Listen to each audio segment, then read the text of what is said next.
মানে প্রারম্ভিক বেগ এবং তারপরে কিটা আছে যে ভি যদি অন্তিম বেগ থাকে হ্যাঁ তারপরে কিটা আছে যে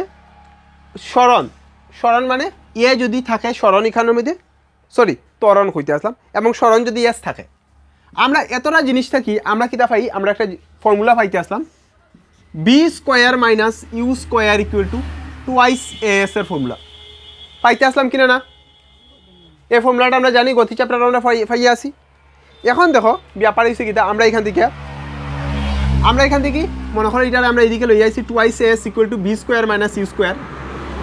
এস বার করার ফর্মুলা আমরা পাই গেলাম v square minus u square divided by 2a তার লগে পুরনো হয়ে আসলো এদিকে আইব ডিভাইড হয়ে গেল হয়ে গেছে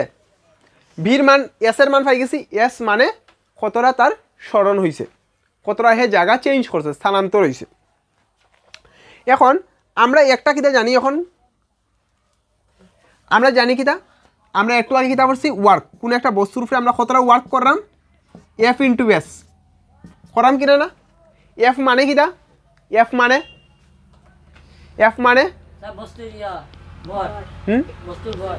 নিউটনের দ্বিতীয় গতির সূত্রতে আমরা কিতা পড়ছিলাম এফ মানে এম এ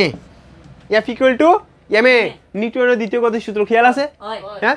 কোন একটা বস্তুর উপরে কতটা বল প্রয়োগ করলাম কিরকম জানবো কোন একটা বস্তুর মাস কত আছে ভর কত আছে আর বস্তুটার ত্বরণ কত হর না কিতা বার করে নিতে পারি নিউটনের গতির সূত্র মতে আমি জানি এফ ইকুয়াল টু কিতা আছে এম এ আছে আর এস এস বার করা ফর্মুলা কিতা v square minus u square by twice a জানা আছে এখন দেখো এটা আসলে তার লগে পুরনোই আছে এটা ক্যান্সেল আউট করে দাও হ্যাঁ ক্যান্সেল আউট করলে তো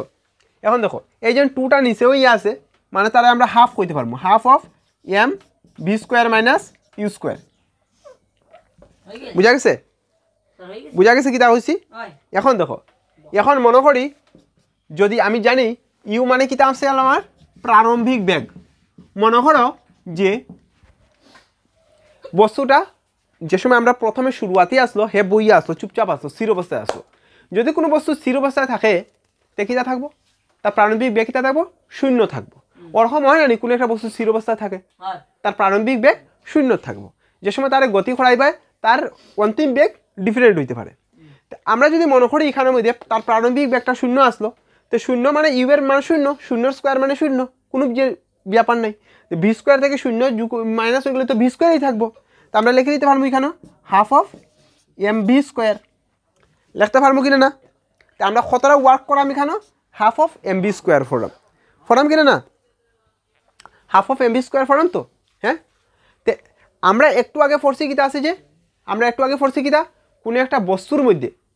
বস্তুর গতিশক্তি মানে কিতা বুঝি বস্তুর গতিশক্তি মানে কিতা বুঝি কোনো একটা বস্তুর যেটা বেগ থাকে আমরা তো জানি মানে কিতা আছে যে তার শক্তিটা যে থাকবো মানে বেগ হিসাবে থাকবো তার কতটা স্পিড আছে এটা হিসাবে থাকবো গতি হিসাবে থাকবো তো একটু আগে আমরা শিখছি যে কোনো একটা বস্তুর গতিশক্তি মানে কিতা কোনো একটা বস্তু যে সময় গতি করার কতটা হে বেগ অ্যাটেইন করছে কতটা হে বেগ পাইছে এই বেগ পাইতে বেগের পরিমাণটা কতটা বেগ পাইছে কেমনে বার করবো হে তার উপরে আমরা কতটা কার্য করছি তো আমরা দেখলাম কোনো একটা বস্তুর মধ্যে আমরা কতটা কার্য করছি